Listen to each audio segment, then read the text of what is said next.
Today we've got a crazy nuclear revenge story about getting a best friend expelled. We'll get into that in a bit, but first, I told my boyfriend's wife about our affair. The process of getting revenge on my boyfriend was very easy, and it was mostly because I didn't have to do it myself. Well, technically I did get my revenge, but his wife did all the dirty work. I met my boyfriend when I was 22. I lived with my best friend in the house she inherited from her late mother and worked as a waitress at the local diner. My boyfriend was the financial advisor to the restaurant's owner. He came around frequently with his wife. They even had a special table. I always thought he was handsome. He had such healthy hair. His eyes were dreamy and his lips were so perfectly formed. Whenever he came by the restaurant alone, our eyes would meet and I'd look away quickly. I had a crush on him and all the girls at work knew that. My friend and I waited at the restaurant, but we were always on separate shifts. Our manager insisted that we had to be on separate shifts if we wanted to keep working in the restaurant. We already had a reputation for starting trouble whenever we were both on the same shifts.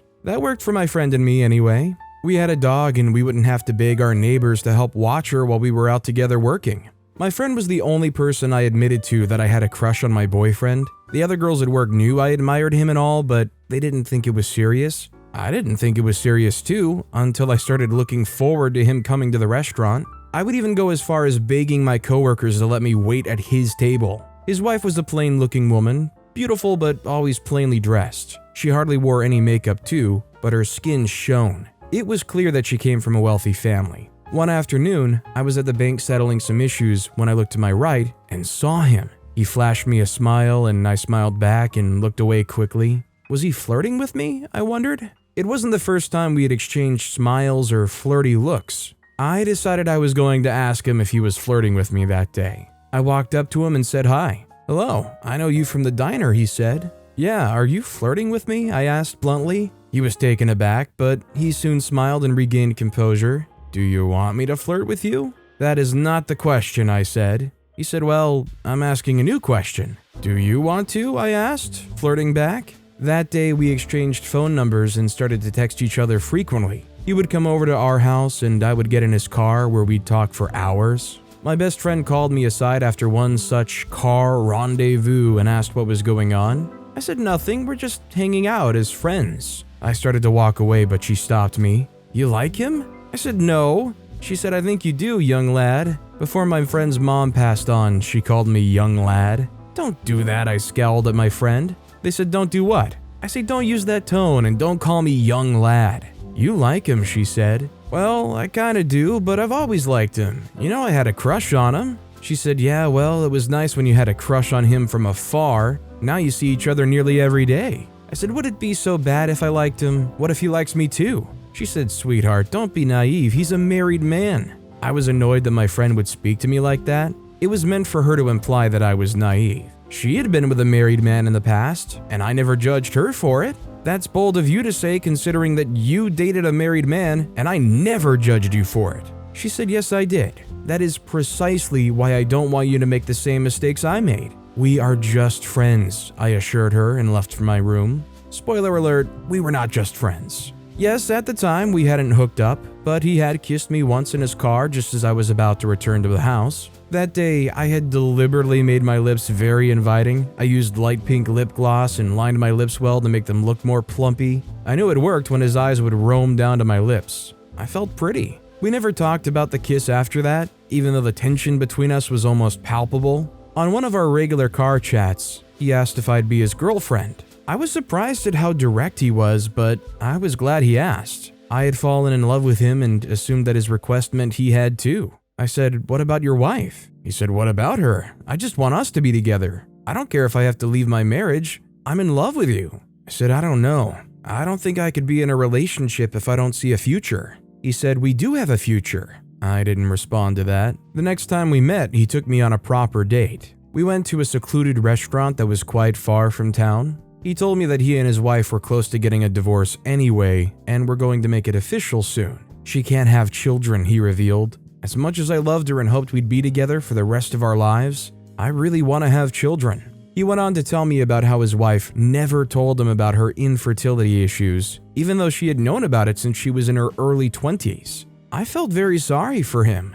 That night, I fantasized about us having a child together and how glorious that would be. As if the universe had planned it and wanted us to be together the next morning, he texted me about us having a child together. I excitedly told him that I thought about it the night before too.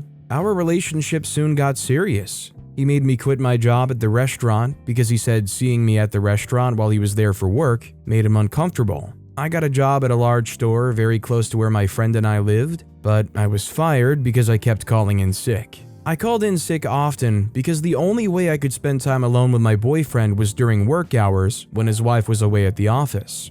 My best friend never openly judged me, but I knew she had reservations about our relationship.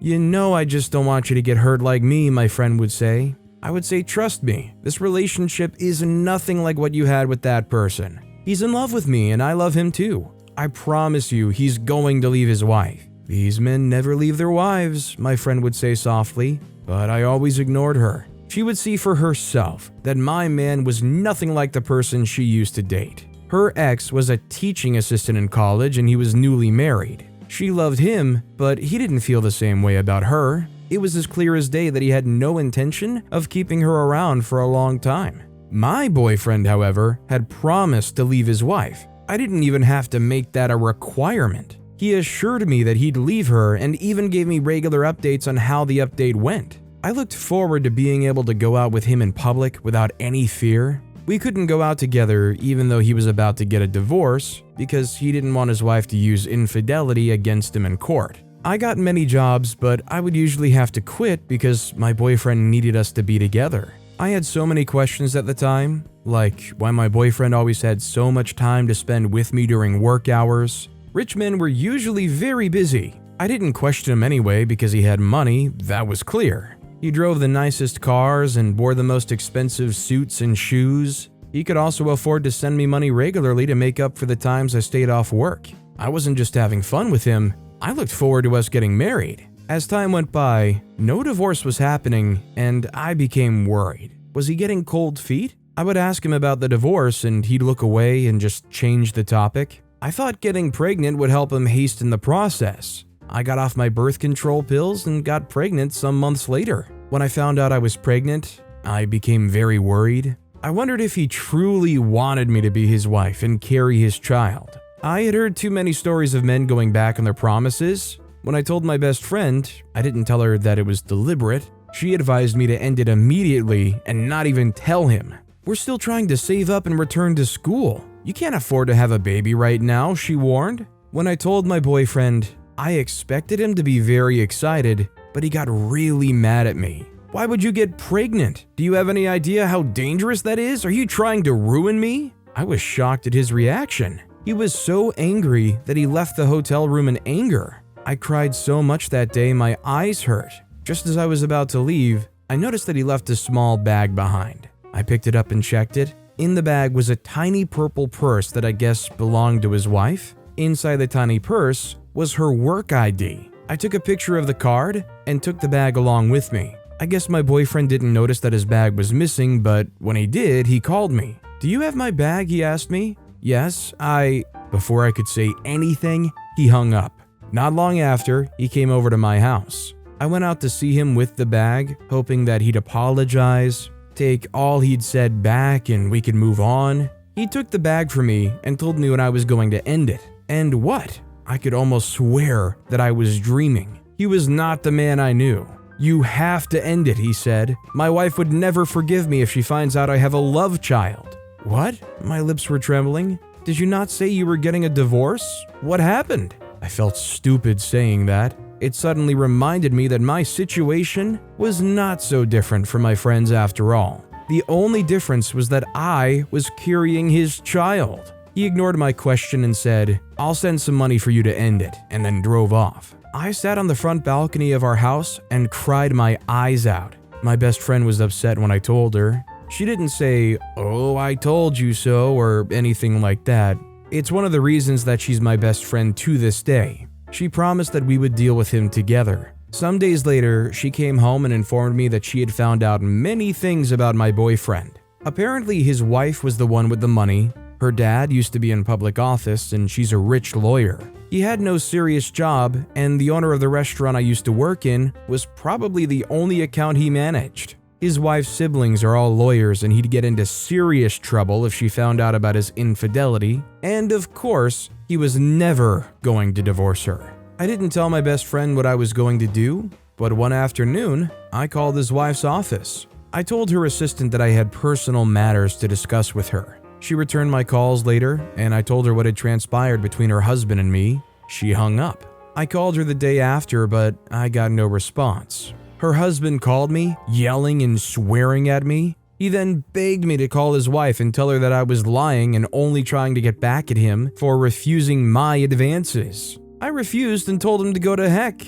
I called his wife again some days later. "Listen, don't ever call me again," she barked at me. "You did not tell me before having unprotected sex with him, so why do I have to listen to you now? You can have that ungrateful man." I told my best friend that I told his wife, and she assured me that it was enough revenge. If she is as dangerous as the people at work say, she would leave him very miserable. I felt satisfied. It was a relief that I didn't have to do anything. "My wife is leaving me. This is all your fault," my boyfriend cried one day. I had been skeptical about taking his calls, but I just decided to. "She's taken everything," he cried. "Well, they belonged to her anyway. It's only right that she took them." I did not really know how much of a setback I had caused him until I saw him while on a job hunt with my friend. He was applying for the same job I was applying for. When he saw me, he was so embarrassed that he couldn't even stay. He left immediately. My best friend saw him and she mentioned that he didn't even bring a car along with him. We laughed so hard about it and promised to never go out with a married man ever again. I mean, I guess you definitely learned your lesson. But I think most people would agree you don't go out with a married man to begin with. I guess maybe if they're like verifiably separated or something, but even that's probably a little weird, right? Our next story is, I got my best friend expelled after he betrayed me. Daniel and I have been best friends since high school. We were as thick as thieves and as close as brothers. That's why his betrayal came as a shock. That's why they call it a betrayal. It's those close to you, the ones you least expect, to turn on you to end up doing just that. Well, to be fair, there were signs that should have been enough indication that his betrayal was coming, but I guess I was blindsided by years of close friendship and practical brotherhood that preceded the betrayal of my once good friend. Daniel and I first met at Courage High School. He came in as a third-year transfer, literally from the other side of the country. We became best friends almost instantly. We basically liked the same things, so it felt natural. He was a fan and player of soccer that easily made the school team as I did. He also liked movies and females, so more or less a carbon copy of what I was about at that time in my young life. The first time I saw a glimpse of Daniel's treacherous nature was in my senior year of high school, when Daniel broke my leg out of spite and jealousy. In high school, we were both on the soccer team. He was assigned as a defender on the team, while I was an attacking player on the same team. Daniel always wanted to be an attacker, but our no-nonsense coach had other ideas and put him as a defender on the flank. It was a position he despised and never stopped complaining about, but he had no choice. It was either that or the bench, which was the only thing that Daniel despised more than playing the defensive position. "It's unfair, Nate," Daniel would groan. "I deserve to be up front scoring the goals, but that old geezer has me stuck at the back." On days like this, Daniel was irritable and insufferable. Despite this, I always did my best to console him and generally try to make him see the bright side of his soccer problems. "Hey, at least you made the school team, which is not an easy thing to do, Dan," I would say as consolation in several different ways because the complaints were annoyingly frequent. Of course, the consolation did not help. If anything, it came off a bit awkward for two reasons. First, I knew the coach was right on this one. He had all the skills and energy required to play the position, but sadly lacked enough composure and calm, calculated, on-the-spot thinking required to get the job done. The other reason was that there were people on the team that could play the position better than he ever could, and I was one of those people. It didn't help when I got handpicked as the first-choice striker ahead of Dan, who was once again thrown to the back of the defensive line. I was excited about getting selected, and naturally, I expected my best friend to be happy that his best friend had gotten what he wanted. But Dan was salty about it. He didn't even bother congratulating me on getting picked, which hurt. It wasn't like I didn't understand his feelings about the situation and how he loathed the coach's decision, but there was little I could do about that. Even if I stepped down, he would still not get the position. There was no changing the coach's mind either. My hands were tied in this situation, and I thought Dan would see that or at least let it go, especially since his best friend was involved. I didn't know that Dan had been festering some resentment at my recent promotion to the front of the squad. Of course, I should have known that he wouldn't like anyone that occupied the position he wanted, and I foolishly thought I would be the exception to his scorn and jealousy. But I ended up paying the price for underestimating the limits of his jealousy and what he would do to get even with me for what he must have viewed as a betrayal on my part. A couple of weeks passed, and Daniel looked chill about it as time passed, but I didn't know he was far from chill about it. He patiently awaited an opportunity to execute his plan for me. He got his chance during one of our training sessions. The coach split the team up and then set us to play against each other for training purposes. Dan and I had always been put on opposing sides for this training session. Like most training days, the game was fast-paced and physical as the ball moved around from one part of the field to another. I have to give Dan credit for picking his moment well. I had the ball, but his defensive line was good and he was determined to keep me at bay. I had scored one already, and now they were full on alert and showed no openings while blocking any passing lanes I would have used to link up with my teammates. I decided to try and push through 3 stern-looking men by myself and only succeeded in dribbling past one before the other bullied me off the ball and onto the ground. The coach's whistle didn't go off, neither did I expect it to. The tackle was hard, but legal. I made to get up and get back into the game, even as the ball and the virtual attention of everyone followed the lone ball as the defender cleared it with force to the other side of the field. But before I could get up on my feet from my prone position on the grassy floor, I felt a sharp pain and a sickening crunch from the Achilles of my left foot, which was my power foot. Someone had stepped hard on my heels as I attempted to get up, and once again, I found myself on the floor, this time writhing in pain. The ball had left that half of the pitch, so it took a second or two for anyone to notice I was down.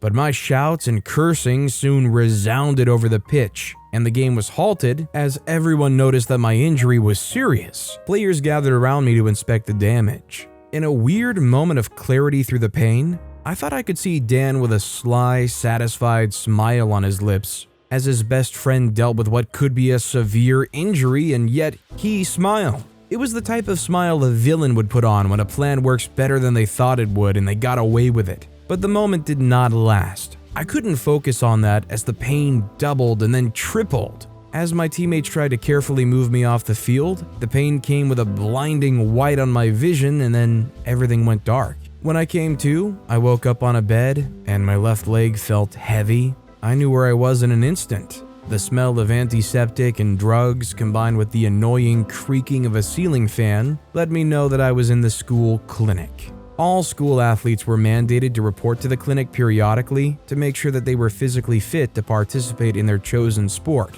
But this wasn't a routine visit to the clinic.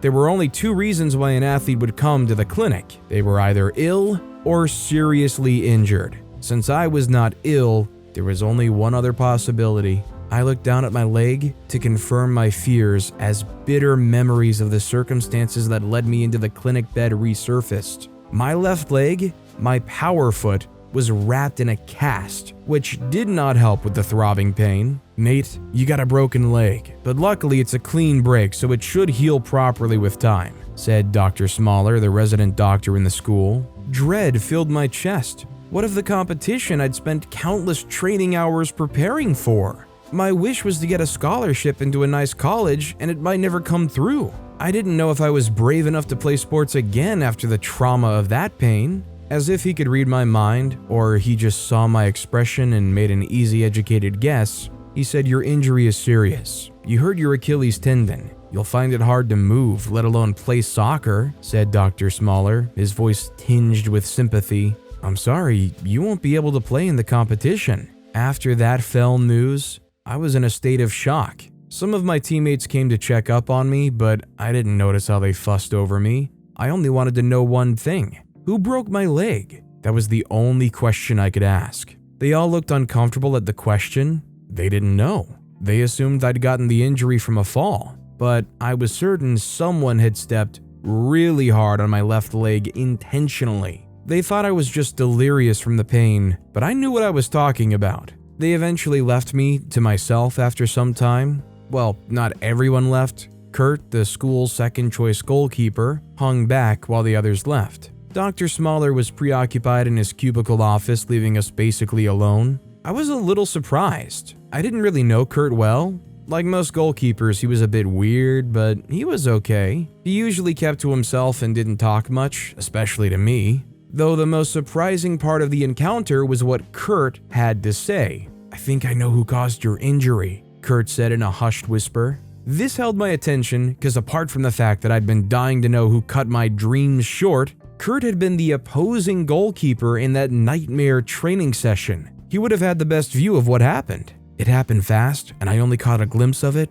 but I think it was Daniel," said Kurt. I almost lost it right there. Dan was my best friend, and the audacity of this guy to think my best friend would do something spiteful to his best friend was inconceivable to me. "You're crazy," I said with more venom than I intended to. "Dan would never do that to his best friend." Kurt looked hurt that I didn't believe him, and then he just shrugged it off and said something that shook me. "Is it not a bit odd that your best friend hasn't come to visit you?" said Kurt as he made to leave. "But what do I know?" And then he was gone. I stayed on that bed staring at the white walls in silence. Kurt may have left, but his words echoed in my mind. The fact of the matter was that Kurt's accusation made sense. The side of the play where the injury had happened was the position where the coach had placed Dan. Besides, Kurt had no reason to lie to me. He stood nothing to gain and everything to lose because there was a chance that no one would believe him. After all, they all knew that they were best friends. Also, although I didn't want to admit it, Dan had the motive to try and get me out of the position and steal it for himself. The more I thought about it, the guiltier Dan became in my eyes. As soon as Dr. Smaller permitted me to leave with crutches for support, I searched for Dan, who I later found in the dorm rooms just on his way out for lunch. Most of the other students had already made their way to the dining hall, so we basically had it to ourselves. "Why did you break my leg, Dan?" I asked in a cool, matter-of-fact manner that caught my old friend off guard. The lie was written over his face even as he tried to deny it, but he'd been my friend for a while. I knew that he got careless with information when you pushed his buttons, so I decided to push hard. "You've always wanted my position as the top striker, and the funny thing is, you still won't get it because you're just not good enough." I said that, ensuring I added just enough air of superiority to make him feel like the lesser party. There was an amount of preparation that could have helped me with what came next.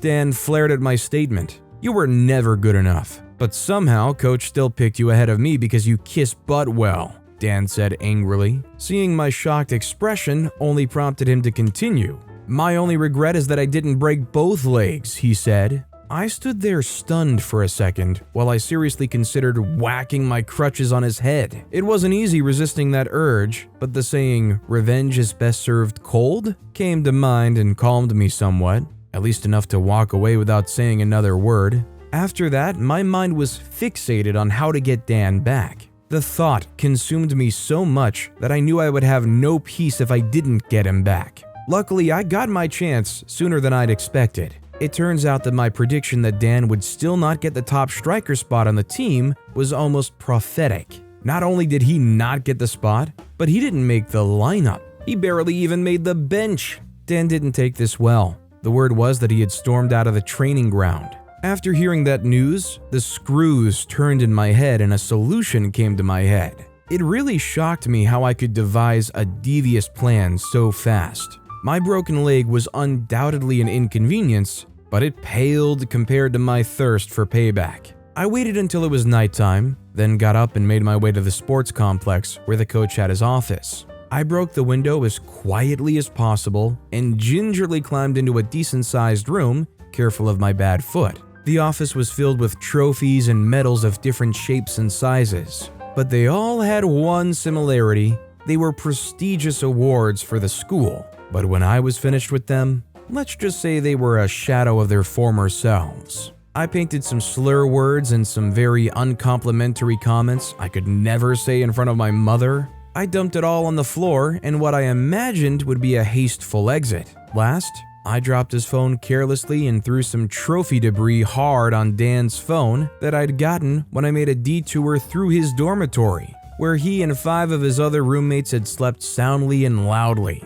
Swiping the phone from his side where he'd slept off, watching something no boy under 18 was meant to watch, was a piece of cake. I think the phone screen might have cracked, but he couldn't care less. Once they found the phone, they would retrieve it and trace it back to the owner, who had definitely left it behind after rampaging in the office of a respected school staff. I made a detour to the locker room, where I located Dan's locker, opened it up, and dropped all my instruments of vandalism into the locker. He should have used a different combination after getting on my bad side. I walked out casually as my gait would allow and no fear of guards. The school was understaffed, and the few guards on school grounds were mostly stationed around the bursary, pantry, and the clinic to stop thieving intruders and students in search of money, food, and drugs. I made it back to the hostel and prayed that my evil plan would work by morning. To my surprise, it worked pretty well. During English class, the vice principal and a very angry coach stormed into the class. The coach pointed to Dan, and then the vice principal summoned him.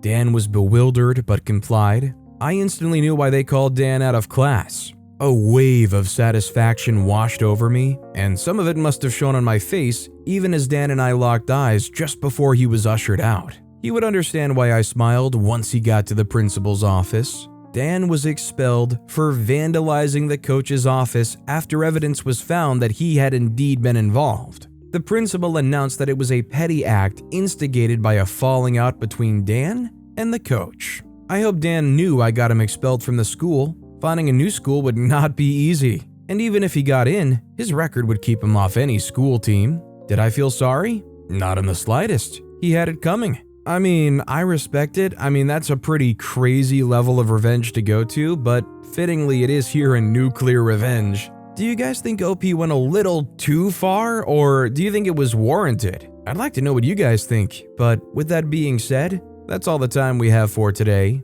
Now, if you want to hear another absolutely crazy Nuclear Revenge story, check out that video on the left. Or if you missed my latest video, check out that video on the right. That said, I'll see you all next time with some more stories.